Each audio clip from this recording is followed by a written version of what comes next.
سنوریہم آیاتنا فی الآفاق وفی انفسہم حتی یتبین لہم انہ الحق، ہم ان کو اپنے معجزے دکھا دیں گے آسمانوں میں بھی زمین میں بھی، جب تک کہ ان پر واضح نہ ہو جائے پوری طرح کہ یہی سچ ہے۔ تو یہ سچ کسی پر واضح ہو گیا، پھر اس کو اس پکار کی سمجھ میں آتی ہے کہ یہ پکار تھی کیا۔ ربنا اننا سمعنا منادیا، ہمارے رب اس میں کوئی شک نہیں کہ ہم ہی ہیں جنہوں نے سنا ایک پکارنے والے کو، ینادی للایمان، جو پکار رہا ہے ایمان کی طرف، جو پکار رہا ہے ایمان کی طرف۔ اب ہم سمجھ میں آیا کہ جو مقصد والی زندگی جس کی میں بات کر رہا تھا، اس کی بنیاد اصل میں ایمان ہے، اور وہ ایمان کہاں سے آئے گا؟ ایک نبی کے پکارنے سے۔ آدھا ایمان آپ کے اندر آ سکتا ہے، کسی حد تک آپ مان سکتے ہیں کہ ایک خدا ہے جس نے یہ آسمان اور زمین بنائے ہیں، اس نے بے مقصد نہیں بنائے ہوں گے، یہاں تک انسان پہنچ سکتا ہے۔ لیکن اس کے بعد وہ رب جس نے یہ بنایا وہ ہے کون؟ اس کی خصوصیات کیا ہے؟ وہ مجھ سے کیا چاہتا ہے؟ اس نے مجھے کیوں بنایا ہے؟ یہ سوال آپ کے ذہن میں آ سکتے ہیں، لیکن اس کے جواب آپ کو ایک نبی ہی دے سکتا ہے۔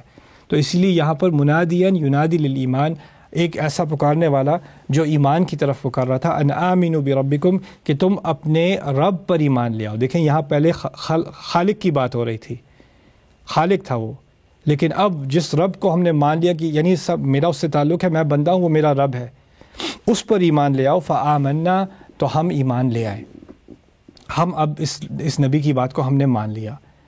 اب کیونکہ ہم نے مانا تو وہی بات جو بقرہ کے آخر میں ہو رہی تھی اس کو دوبارہ یہاں دہرایا جا رہا ہے، لیکن ایک نئے اسلوب سے۔ ربنا فاغفر لنا ذنوبنا، کیونکہ ہم نے مان لیا ہمارے رب ہماری وہ کوتاہیاں، وہ غلطیاں جس سے ہم شرمندہ ہیں، ان کو وہ معاف کر دیجئے، ان کو کور کر دیجئے، ان کو ڈھک دیجئے۔ وکفر عنا سیئاتنا، اور ہماری بری حرکتوں کو، ہمارے بڑے برے گناہوں کو ہم سے کہیں دور دفنا دیجئے۔ کفر عنا سے، تکفیر عربی میں دفنانے کو کہتے ہیں۔ تو یہاں اصل میں ایک تصویر کھینچی جا رہی ہے۔ فرض کریں کہ آپ کے گناہوں کا ایک انبار ہے، اس کے اوپر کسی نے چادر ڈال دی تو اس کو کور کر دیا، کور کرنے کو مغفرت کہتے ہیں۔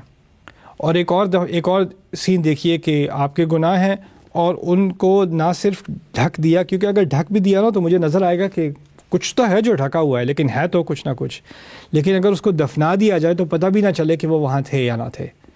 تو جہاں تک چھوٹی موٹی غلطیوں کا ذکر ہے وہاں فاغفر لنا ذنوبنا، جہاں بڑے بڑے گناہوں کا ذکر ہے وہاں کہا وکفر عنا سیئاتنا، ہمارے بڑے گناہوں کو بالکل دفنا دے، ہم سے ہٹوا دے پوری طرح۔ ان الحسنات یذہبن السیئات، اللہ تعالیٰ فرماتے ہیں قرآن میں کہ اچھے کام، خوبصورت کام، اچھے کام گندے گندے کاموں کو ختم کر دیتے ہیں۔